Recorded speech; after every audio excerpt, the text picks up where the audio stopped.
Rapidamente, eu já cumprimento aqui do outro lado da tela, pedindo desculpas pela demora em chamá-lo aqui para conversar com a gente, o sociólogo e professor da Universidade Federal aqui do Rio de Janeiro, a Universidade Federal Rural aqui do Rio de Janeiro, o professor José Cláudio Souza Alves. Professor José Cláudio, bom dia.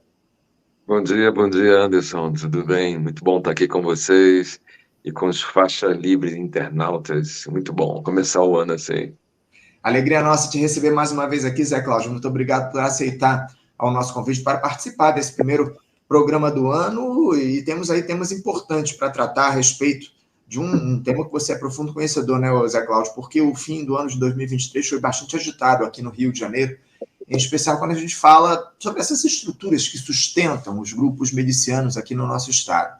Primeiro houve lá aquela operação da Polícia Federal e do Ministério Público, apelidada de batismo, que teve como objetivo apurar a participação e a articulação política desempenhada pela deputada estadual Lucinha, do PSD. Ela que agiria aí em conjunto com uma assessora para beneficiar uma milícia que atua na zona oeste do Rio. A Justiça determinou o afastamento de imediato da parlamentar das suas funções legislativas, fez lá buscas e apreensões, também a proibição dela manter contatos com determinados agentes públicos e políticos, bem como a proibição de frequentar a Casa Legislativa. Segundo a investigação, a Lucinha ela é apontada como braço político do miliciano Luiz Antônio da Silva Braga, Ozinho, que era considerado o chefe da maior milícia aqui do Rio de Janeiro. E, curiosamente, de maneira, digamos assim, surpreendente, poucos dias depois, o tal do Zinho acabou se entregando à Polícia Federal após, parece que um acordo foi construído lá entre os advogados dele e a PF. A informação é de que o Zinho estaria temendo, o Zé Cláudio, ser morto depois da operação contra a deputada. As provas teriam sido amealhadas aí pela investigação e preferiu se entregar, enfim. A gente tem falado muito aqui no programa, Zé Cláudio, sobre essa milícia aí que comanda a Zona Oeste aqui do Rio, aquela que provocou, inclusive, caos e terror no fim do ano passado, atirando fogo lá em 35 ônibus e um trem aqui na Zona Oeste, enfim. Eu não vou avançar muito nessa introdução, Zé Cláudio, eu queria logo que você nos dissesse o que representam esses dois movimentos, né? Primeiro, a operação contra a deputada estadual Lucinha e depois o Zinho, né? A figura mais procurada pela polícia do estado, se entregando à PF. Como é que esses movimentos se relacionam entre si, Zé Cláudio? Então, Anderson, de fato há uma conexão muito importante. Precisa se ter essa noção, porque senão a gente acaba não conseguindo fazer uma avaliação muito correta de todo esse fenômeno. A gente normalmente fica preso nos detalhes que a mídia divulga e aí transforma isso numa grande novela. Mas, na verdade, são relações que estão todas concatenadas. Isso é um grande jogo, isso é um grande tabuleiro.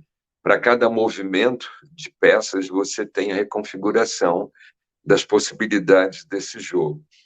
Já há algum tempo, essa milícia da Zona Oeste, ela se tornou, digamos assim, a peça-chave nesse tabuleiro. Primeiro porque a Zona Oeste detém um controle territorial muito grande e uma população muito grande também. Sendo que essa milícia, a do Zinho, não é só Zona Oeste, tem que prestar atenção nisso. Com o ECO, e sobretudo com o Tandera, que foi um dos líderes também dessa milícia, eles conseguiram avançar na direção da Baixada Fluminense. Então, a partir de 2014, tem uma movimentação muito forte da milícia Bonde do Eco, a Firma, como você quiser chamar, a Liga da Justiça, que é o primeiro nome. Eles estão entrando, saindo somente da Zona Oeste e indo na direção de Nova Iguaçu, Seropédica, indo na direção desses dois municípios com muita força, e também município de Itaguaí. Então, tem 3 municípios da Baixada envolvidos nessa milícia. Se você pegar a população hoje, onde ela está atuando, pegando também Zona Oeste mais rica, que seria Barra, Recreio, as Vargens ali, Vargem Grande, Vargem Pequena, aonde também tem influência, você tem uma área muito grande, muitos votos nessa região. Então, essa movimentação que começa a rolar no final do ano passado, já indica muito do que a gente espera para esse ano, porque é um ano eleitoral decisivo, é um ano chave.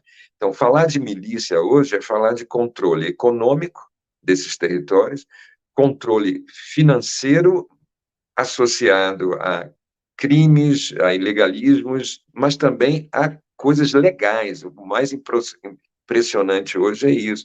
As milícias, elas montaram estruturas que elas não são só ilegais.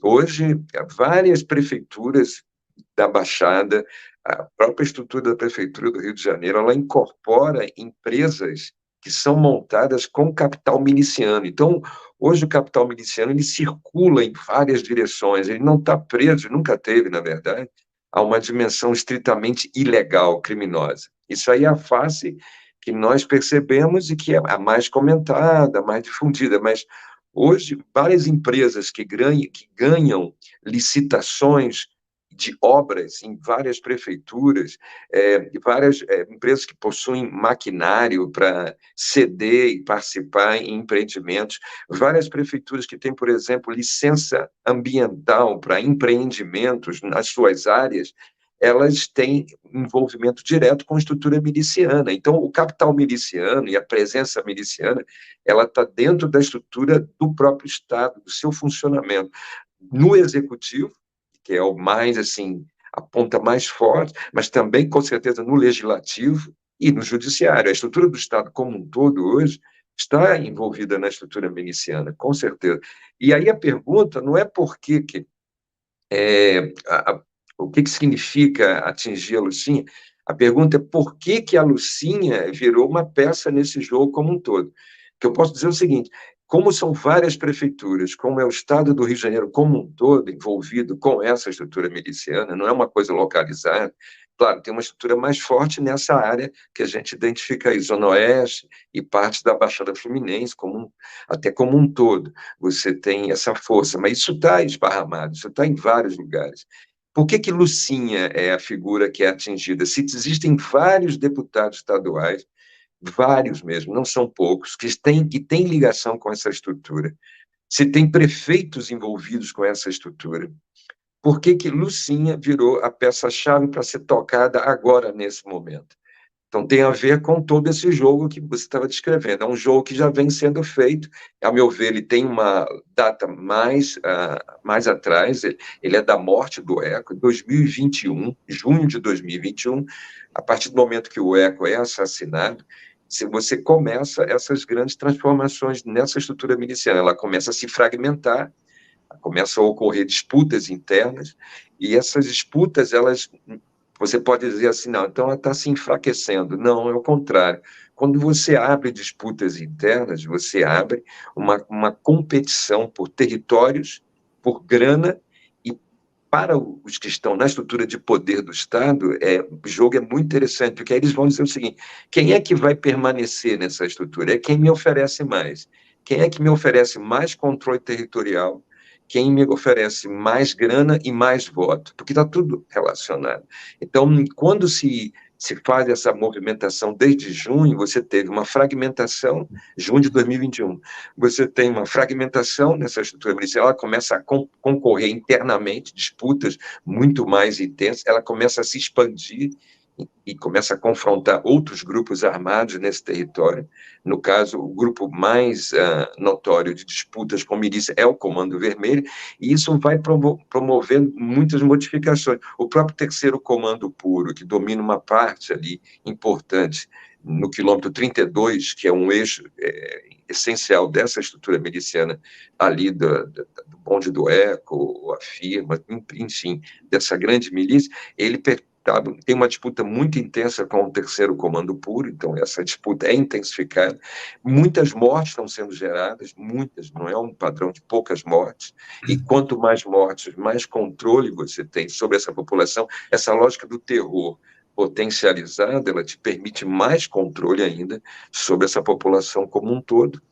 E aí a Lucinha é uma peça-chave nesse momento. O Zinho já tinha, como você colocou muito bem, ele já tinha feito ações de proteção a si mesmo com muita intensidade, numa escalada muito forte. Aqueles eventos do incêndio dos ônibus e do trem, ao meu ver, tem uma outra fase, pouco notada, mas já uma relação da estrutura do Zinho com o Comando Vermelho, essa prática dos incêndios de coletivos tão rapidamente, tão intensamente como foi, ela nos fala de uma articulação mais ampla com a população e com o próprio Comando Vermelho, ao meu ver.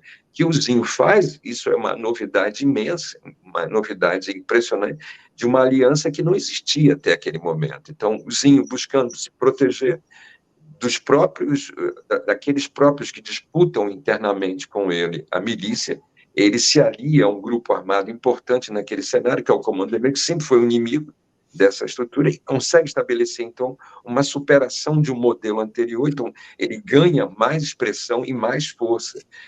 E essa expressão, essa força, ao meu ver, foi que levaram, então, a uma movimentação já no campo político mais forte, que vai desembocar no afastamento da Lucinha. Com certeza, essa é a grande disputa que está ali nesse cenário.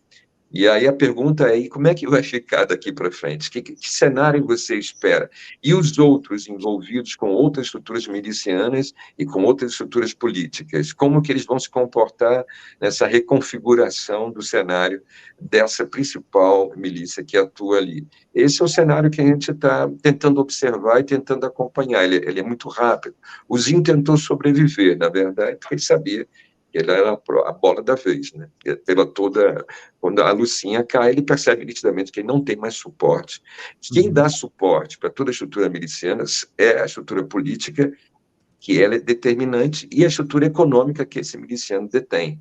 Então, se ele está fragmentado em disputas internas, se ele tem agora perda da base política, ele está numa situação muito frágil. Daí ele se entrega como uma tentativa de proteção a si mesmo, dos seus negócios e do seu futuro. E agora a pessoa pergunta assim, mas aí outros vão assumir isso? Eu não vejo, eu acho que a estrutura do próprio Zinho, ela está montada, ela tem lá uma continuidade possível, que ela mesma se organiza para fazer isso. A questão é em que bases essa continuação vai acontecer, que novas negociações vão rolar em termos de arrego, de suborno, de controle político, de votos que vão ser negociados, quem é que vai estar entrando política, quem que vai herdar, quem é o herdeiro do espólio da Lucinha. Isso é importante perceber e acompanhar. Todo esse cenário vai estar cruzando com as eleições de 2024. São eleições chaves para o Brasil como um todo. Nossa estrutura política é decidida no voto local. Todo o resto é consequência dessa estrutura local muito pessoal, muito face a face, muito personalizada, e aí são os detalhes de acordos, de comprometimentos, de quem dá mais, de quem estabelece alianças. Tudo isso está se movimentando já agora, no final de 2023, e vai entrar em 2024 com essa potência de negociações, de acordos, de possibilidades para o futuro. É assim que eu vi essa entrega, sim, se entregou, né, a polícia nesse projeto.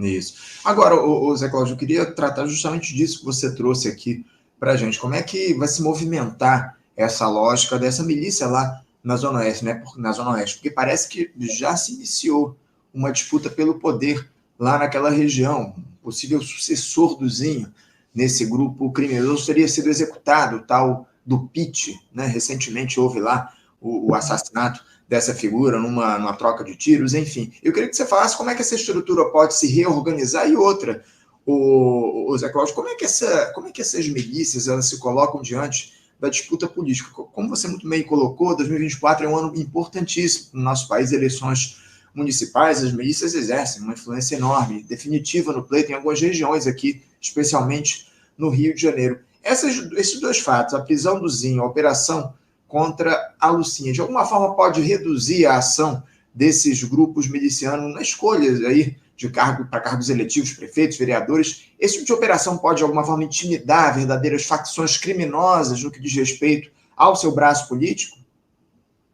Então, Anderson, primeiro, todo esse cenário que a gente está trazendo interno da milícia, de disputa, você tem aí, por exemplo, o Juninho Varão, que pega ali a estrada de Madureira, indo na direção de Nova Iguaçu. Você tem o Nanã, que foi assassinado, era uma disputa também com o Zinho.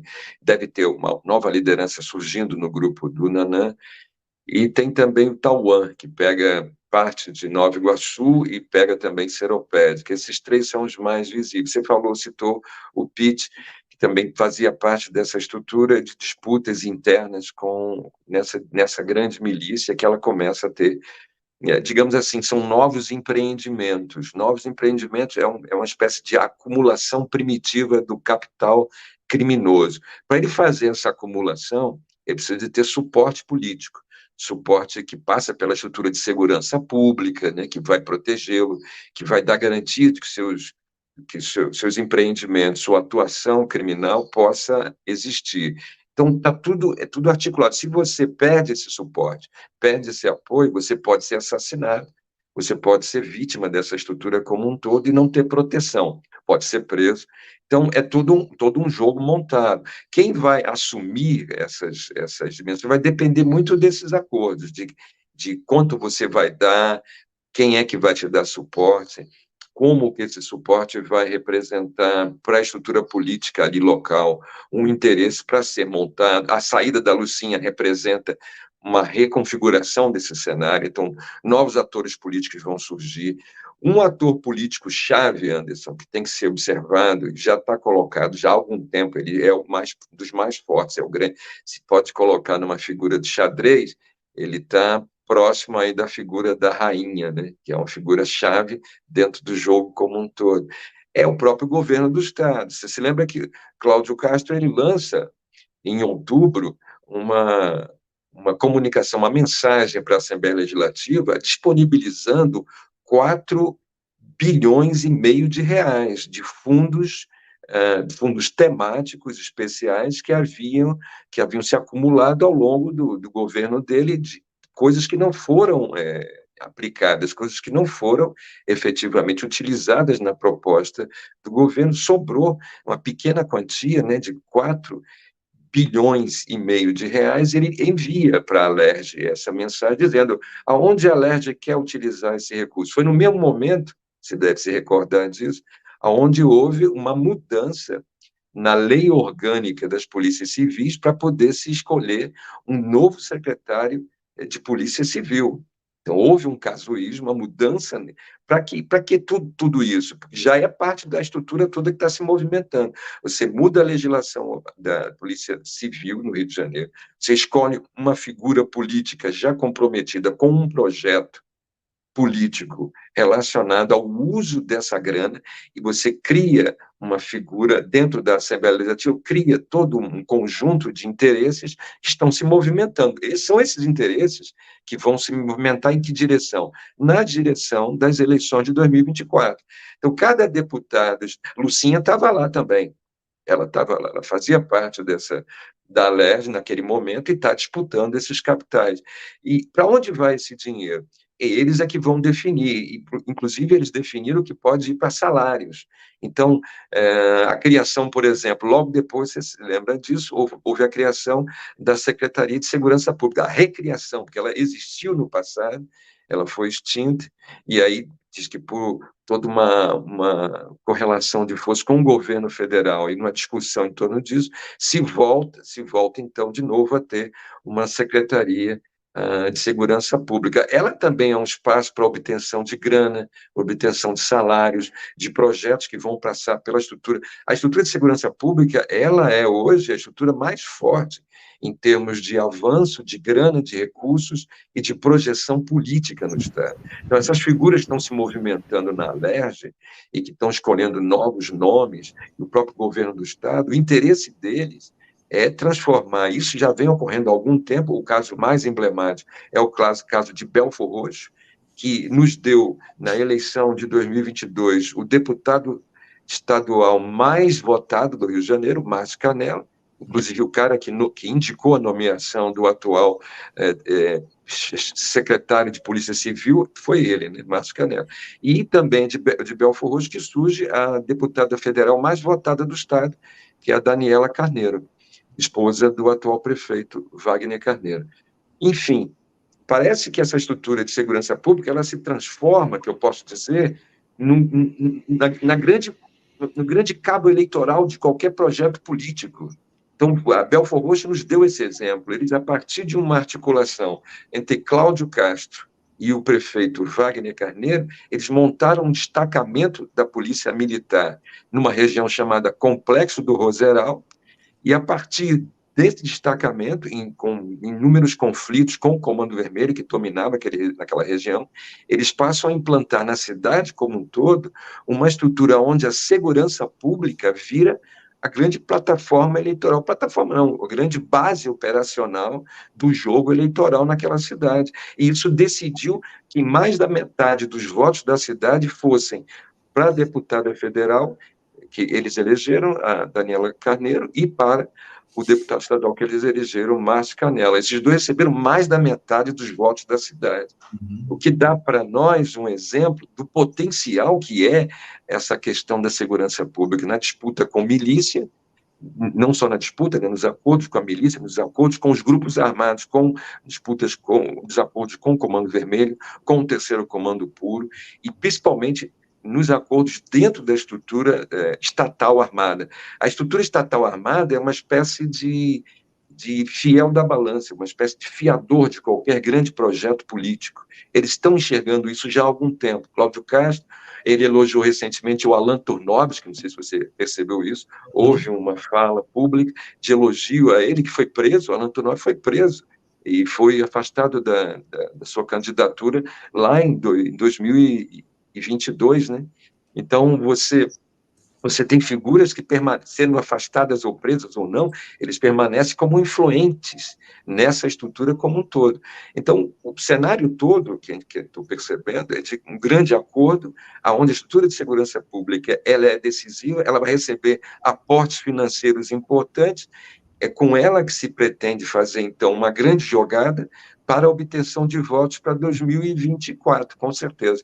Ela está se transformando cada vez mais numa estrada real, numa estrada mestra, por onde esses recursos escoam, você tem salários, você tem cargos, aí você tem esse nível que eu falei para você, que é mais complexo, onde o capital legal do Estado, de licitações, de obras, de licenças ambientais, se associa ao capital ilegal dos vários negócios onde a milícia está colocada e aonde o tráfico também, porque o tráfico vai entrar nesse jogo. Não tem como o tráfico não fazer composição com os outros grupos armados, estatais e não estatais. Então, esse virou um grande projeto. Eu acho que isso vai ser um projeto para o Brasil como um todo. Eu vejo o Rio de Janeiro como um super laboratório. Quando essa movimentação ocorre na Assembleia Legislativa, quando você tem modificações na configuração da legislação orgânica da própria Polícia Civil, quando você tem cassações não, mas afastamentos de parlamentares, e quando você tem essa movimentação na estrutura mais ampla da própria milícia, isso, a meu ver, é um grande laboratório. Eles estão ensaiando isso, e agora, se fosse possível olhar para cada estado no Brasil e olhar como a estrutura de segurança pública está se configurando, quem eles estão atingindo, aonde está a estrutura do tráfico de drogas ali, quais são os capitais se movimentando e para onde. Teria que ter, sabe o que, Anderson? Teria que ter acompanhamento de evolução patrimonial dessas figuras envolvidas. Mesmo teria que identificar essas figuras todas no Brasil como um todo, como é que esses patrimônios, essa evolução toda está ocorrendo, como é que tudo isso faz parte de um grande jogo que vai desembocar.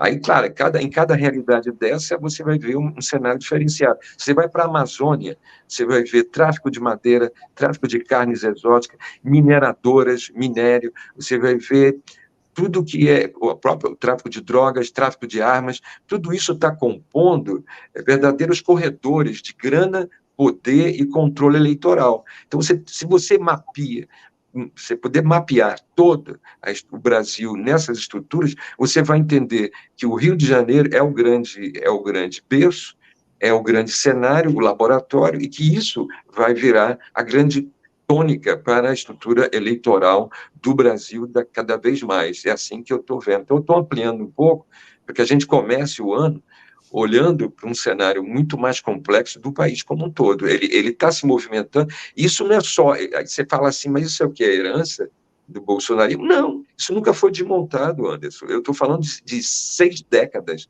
de ditadura empresarial militar, de 64, atuando.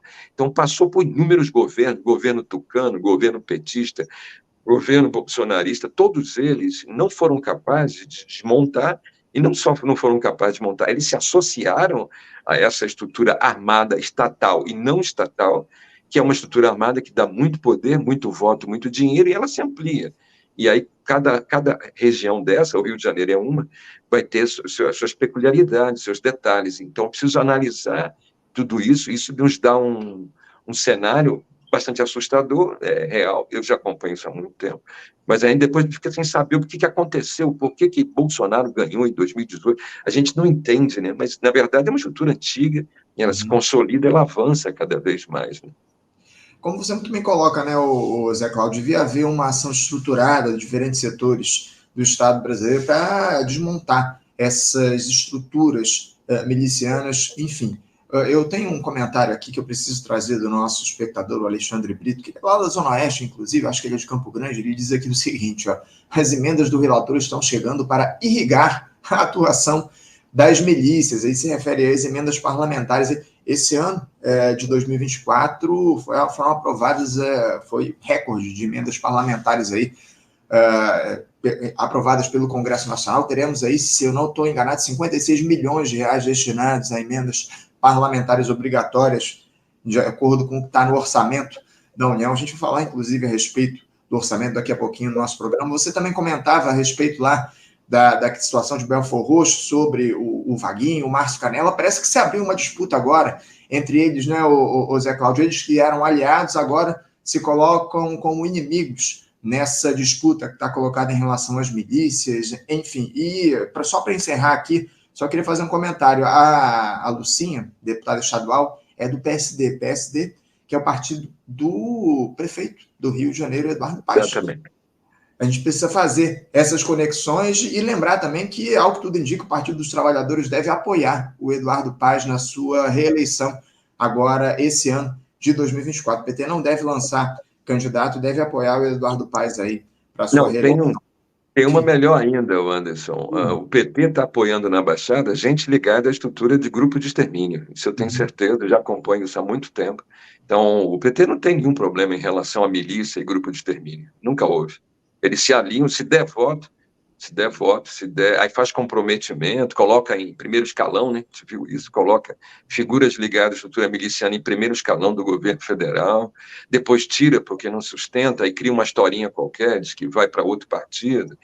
Enfim, é muito triste, é muito assim, para gente que já milita há muito tempo e tenta construir uma outra estrutura de sociedade, de poder político, é muito revoltante, porque você vê, impressionante, é uma luta. Eu tenho uma vida inteira dedicada a isso. Quantas pessoas como você, como eu, o Nildo estava aqui também debatendo anteriormente, nós temos uma estrutura longa de debate e de reflexão e de militância, e aí, de repente, os caras, por interesse de voto, de acordos, trazem para o cenário político e transformam em personalidades políticas a canalha assassina.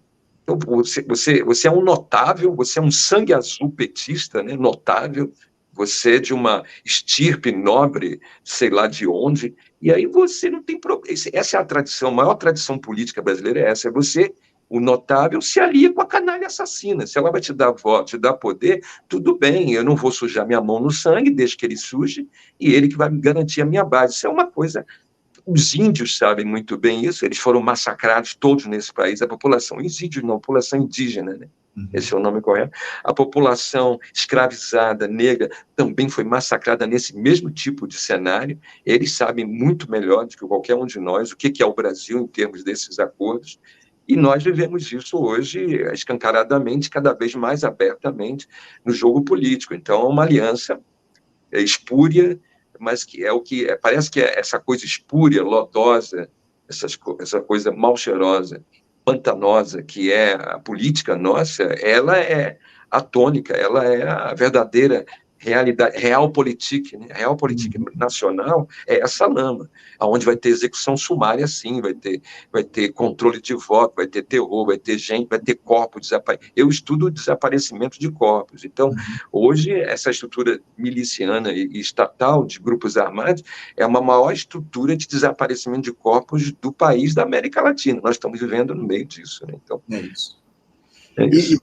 E tudo isso alimentando essa lógica eleitoral, como você muito bem coloca aqui para a gente. Zé Cláudio, é sempre um prazer, é sempre uma honra contar com a tua participação aqui no nosso Faixa Livre. Agradeço demais a tua participação nesse nosso primeiro programa de 2024. Já aproveito para desejar um feliz ano novo para você, que a gente consiga trazer boas notícias aí nesse ano, um ano importantíssimo para a história do país, ano das eleições municipais, talvez as mais importantes da nossa história, como você muito bem gosta de dizer aqui para a gente. Agradeço demais a tua participação. Tá bom, Zé Cláudio? Obrigado a você, Anderson, e aos Faixa Livres internautas, espectadores. Obrigado aí pelo debate. Obrigado, Zé Cláudio. Um abraço para você. Até a próxima. Um abraço. Conversamos aqui com o Zé Cláudio Souza Alves. Zé Cláudio, que é sociólogo e também professor na Universidade Federal Rural, aqui do Rio de Janeiro, falando aí sobre esses episódios que nós tivemos aí no final de 2023, essa operação contra a deputada estadual Lucinha, que supostamente teria ligações com as milícias aí da Zona Oeste. Na sequência, o Zinho, que era o principal líder dessa milícia, que atua lá em Campo Grande, acabou se entregando à Polícia Federal. Enfim, importantes movimentos que a gente teve. O Zé Cláudio nos ajudou a entender um pouco essa lógica, o que representam esses dois episódios para a estrutura miliciana aqui no nosso estado.